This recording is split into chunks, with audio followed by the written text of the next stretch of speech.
Now, to talk about solo travel, I'm being joined by Pelumi Nubi, a travel content creator who is all into the solo travel. Travel Market Life.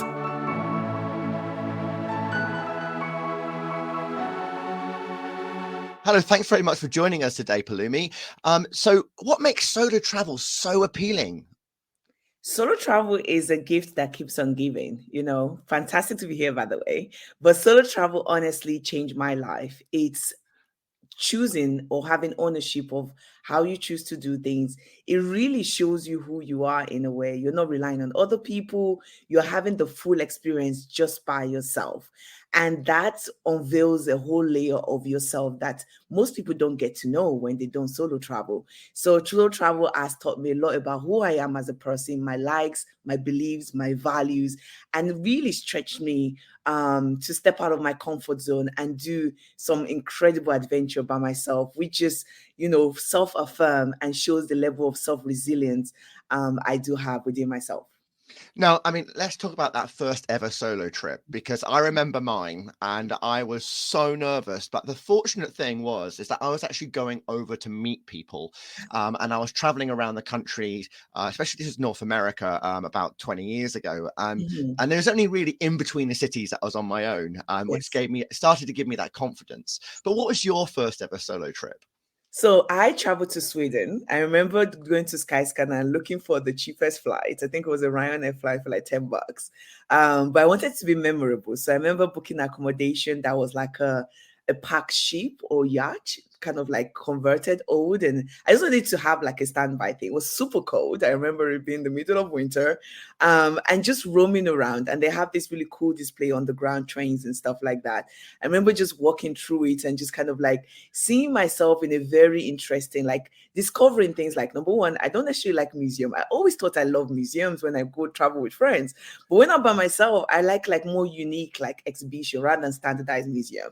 So I was discovering new things and just keeping myself occupied and things like that. So it was an interesting experience that got me quite addicted to solo travel because I remember touching back in London and be like, yep, booking the next one. There were moments like you explained that were quite, oh, this is scary, this is new, but it was thrilling. And I think one thing I learned was that solo travel doesn't mean you're isolated. You're going to places where there are other people. You're either meeting up with friends or meeting or being like in a hostel where you're hanging out with other travelers. So there was always that opportunity to just kind of like meet like-minded people that love to travel too as well. And it was always a blast. I love solo travel.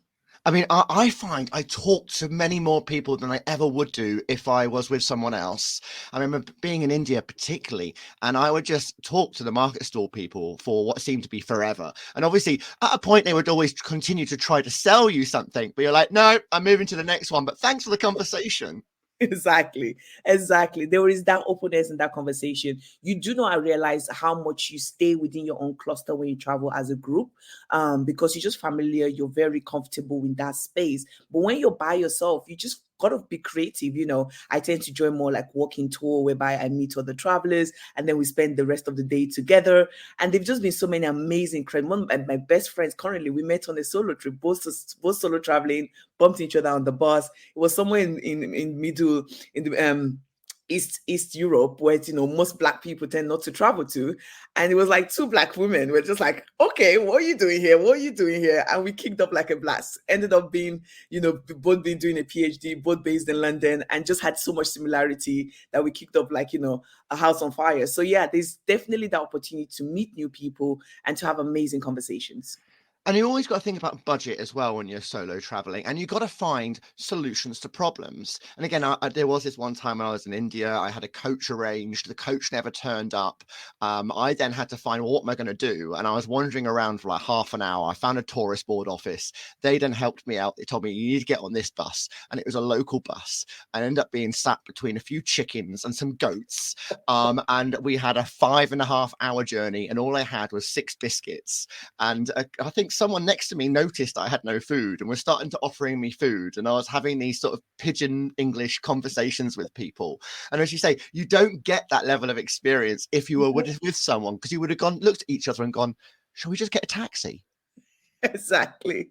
Exactly. The robustness of experience you have is mind blowing.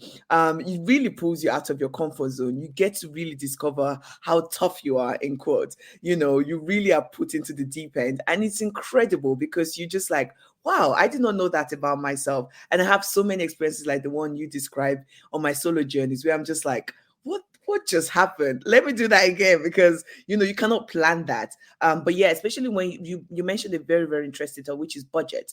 As solo traveler, I've had to backpack, I've had to stay in hostels just to cut down on costs because, as you know, you're not splitting costs in terms of like a group setting. But that just makes the adventure more interesting because you're just in such incredible, peculiar situations, like you described. I mean, I've always enjoyed that moment of solo travel, but there are those lonely moments, Mm. and you are sort of wandering around, and you could completely be on your own your entire day, and you don't actually end up having conversations with people. But that's what you need to learn to be your own best friend, isn't it? And find to have those conversations with yourself.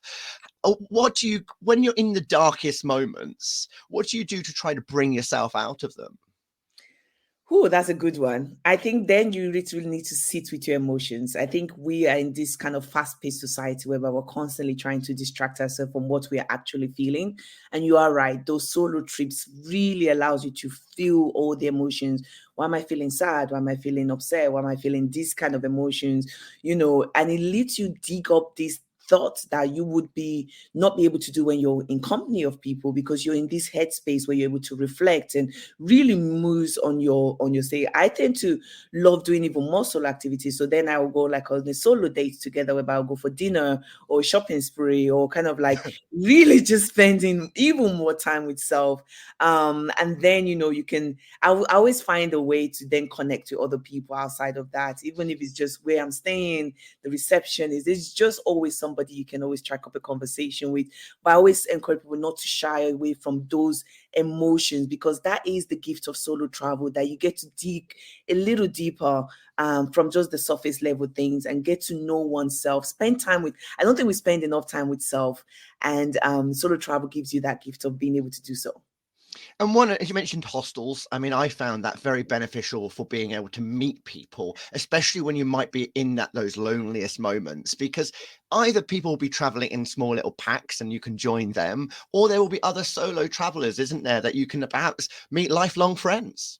Exactly. So hostels are amazing. They have some interesting reputation, but I think over the years they've really ramped up like even the level of comfort. You can be in a hostel and still like have like a private room and you don't have to share dorms and stuff like that.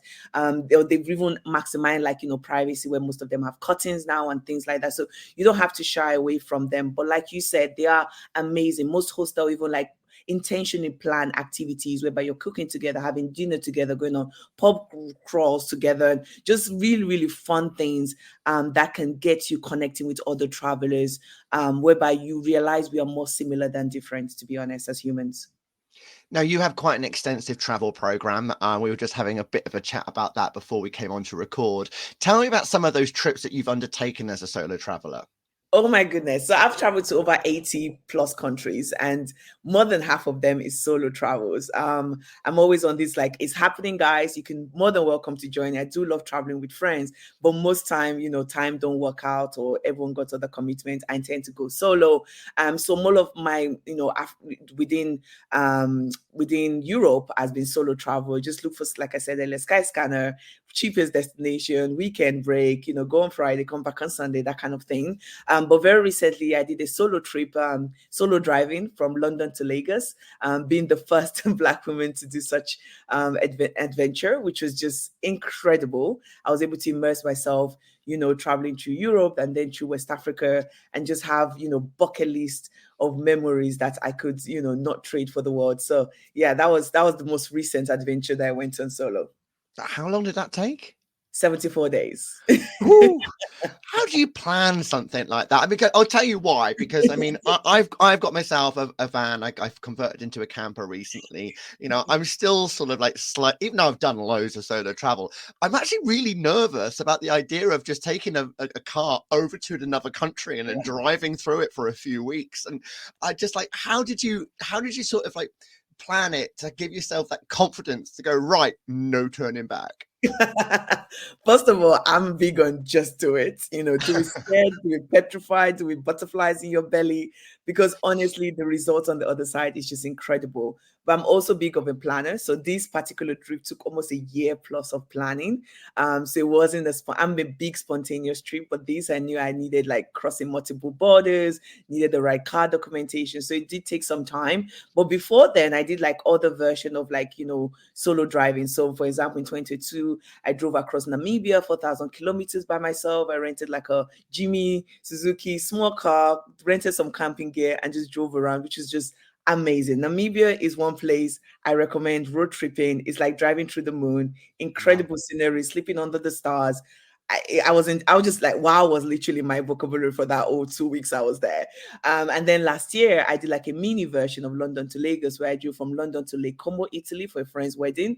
So that let me practice on putting the car on the ferry, crossing the English channels and stuff like that. So I always tell people, look, if you have one big grand adventure, start small. Go to your neighboring city for the weekend, then cross to another country. And over time, you build that muscle and you get better and better at it. And did you drive back or did you just dump the car No. there? Why are you putting me on the spot? Well, after a car accident, so sadly I was in a car accident in Ivory Coast, which, if the car was in the UK, it would probably be a write-off. There was airbags and everything. I think that's the risk of being on the road. It was an unfortunate circumstance, but I'm just glad to be alive. But if anything, that vehicle became quite historical. It was a Peugeot 107. It was called Lumi, and, very loved by, hundreds and thousands of people across the world. And it just felt befitting to leave it in a museum back in Lagos, Nigeria. So it is something that people for many generations to go back and look at and hopefully be inspired to go on their adventure too as well. But yeah, I took a flight back to the UK. I mean, my next question was, the challenges as a solo traveler. Yeah, I guess when you're driving, accidents are a big challenge that you need to overcome. But what about some of the other sort of like more frequent challenges that solo travelers need to be conscious of, or if a company's providing some sort of solo packages for people? What are the things that these are the things you need to be mindful of? I think, just being by yourself, people don't realize how isolating that can be. I was in this car, and at one point I was like, I think I'm losing my mind. I'm in multiple conversation with self. So yeah, there's definitely that point of being conscious of making sure a level of connection is happening.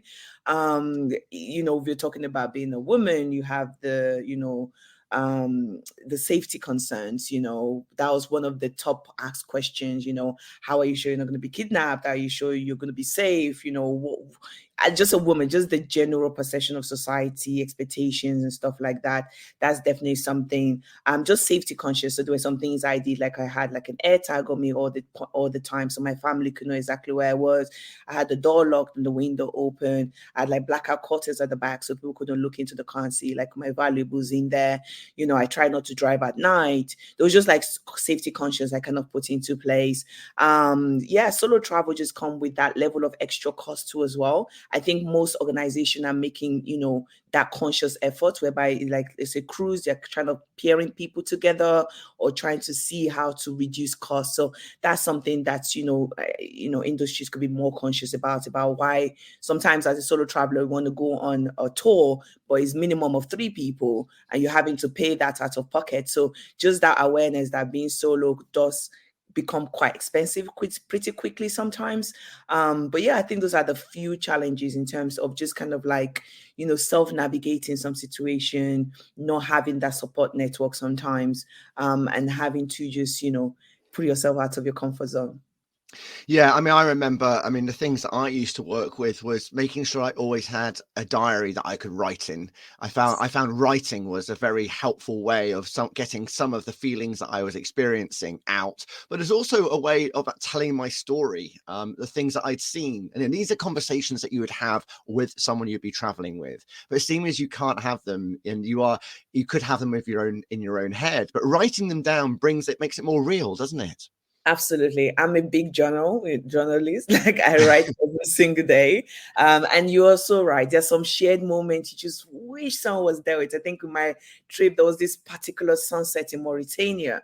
And I was even frustrated because I tried taking a picture and the picture wasn't doing it justice. And I was like, ah, you know, like I really wanted to share that moment with somebody. And I think, you know, with traveling with a group, there's that kind of like you can rely on someone to almost have that shared memory. Like, oh, when we went into what happened, like, and you got somebody there. But when you're traveling solo, is this pressure to, you know, store all the memory because there's nobody, you know, you cannot tap and be like, hey, remember what happened? So yes, diary keeping is an amazing way. If you're not a writer, you know, try and document it by video. I do that through content creation. I'm always videoing and, you know, voice noting myself. And there are other creative ways to just try and encapsulate that memories, because honestly, when you look back, most time you've even forgotten, you're like, oh my God, that happened. And yes, that happened. And it's always a joy. It's like you're reliving those memories and it's incredible, like all over again. And what about sort of like that contact, I guess, with the outside world? I mean, for me, I found I try to switch off digitally when I'm solo traveling, and particularly not to have something like Facebook or Instagram opening, because then you're sort of, if you get that lonely period, you end up looking at other people's lives rather than focusing on what is happening here and now. Yes. Is that something that you sort of like convict to as well? I mean, what sort of level of exposure do you give yourself to what's going on with your family and friends in the outside world whilst you are traveling? So there's something I have a rule of being mostly solo traveler. I never post in real time just because of my safety. So I tend to post the trip. So once I'm back home, it's an amazing way to reminisce. I tell a better story because I'm actually being able to process all the experiences rather right there and time.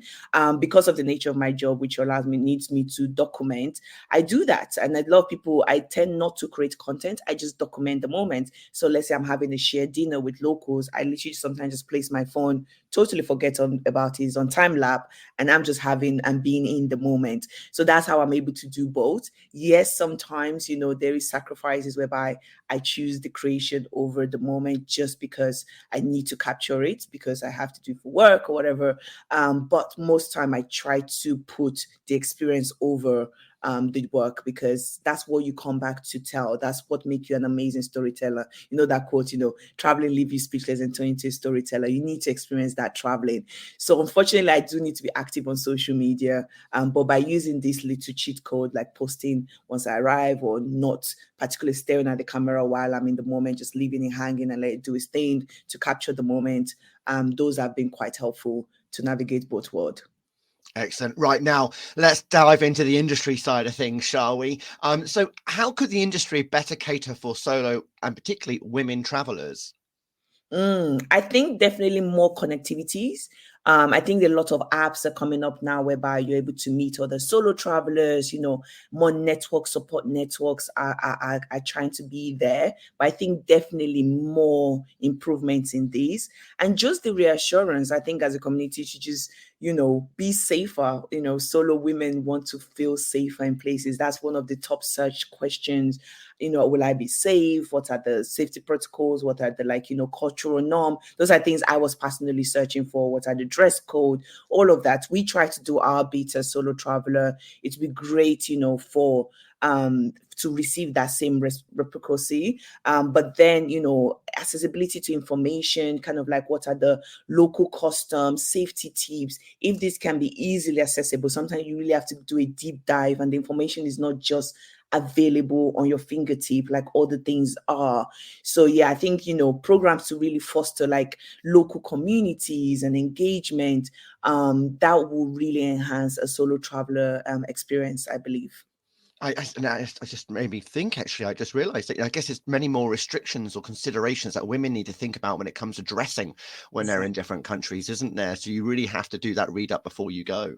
Yes, absolutely. Like, you know, especially going through like my personally going through a lot of Muslim countries and stuff like that, being not of that faith, I just had to be conscious, you know, am I meant to wear headscarf there? Am I my modest dressing? Like what are the expectations?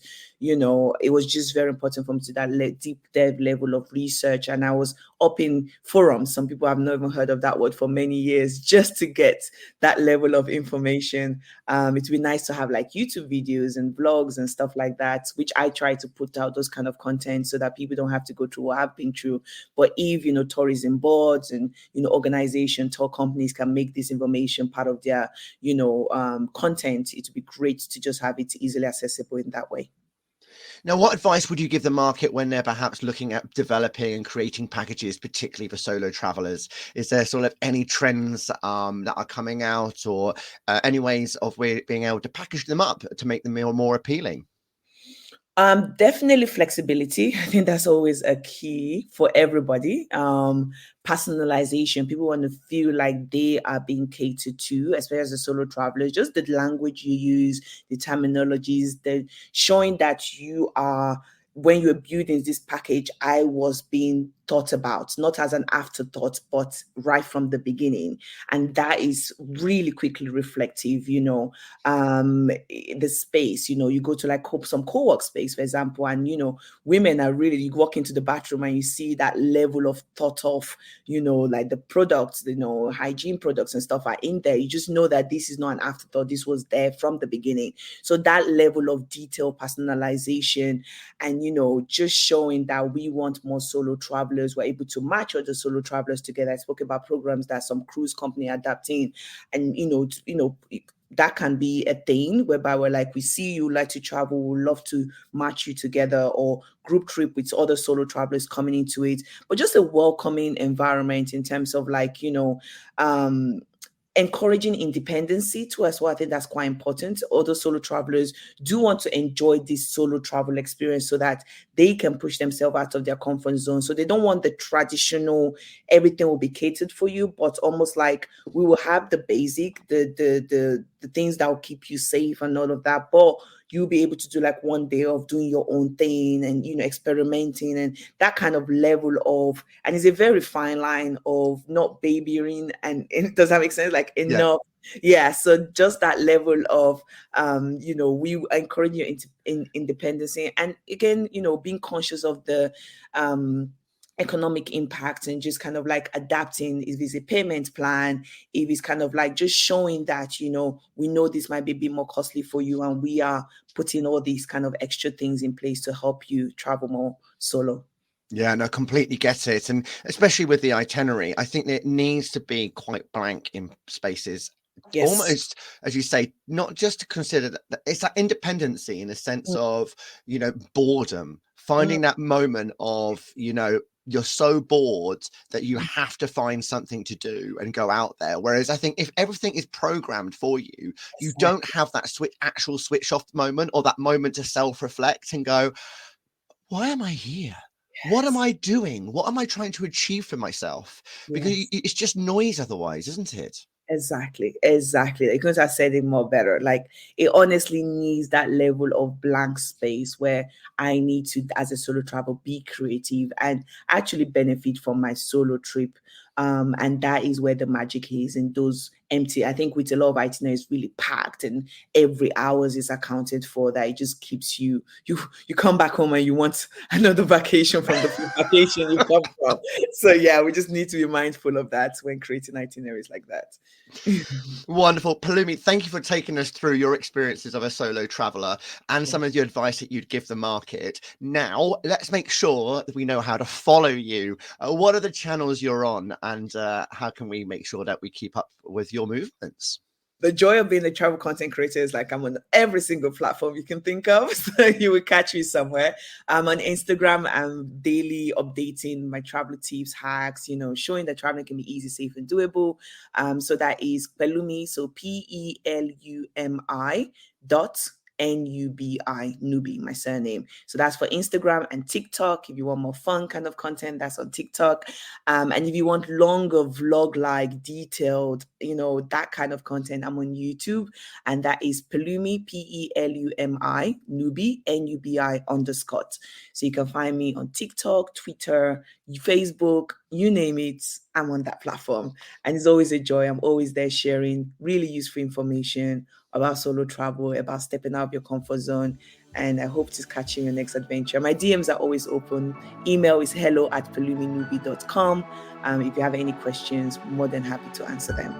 And we'll put those all in the descriptions. So thank you ever so much. It's been wonderful talking to you today. Such a joy. Thank you so much. For more, go to Travel Market Life. The music sensation by Zach Nelson is reproduced under license from Storyblocks. Travel Market Life is a Haynes Marcoms digital marketing agency production, serving the travel and technology industries.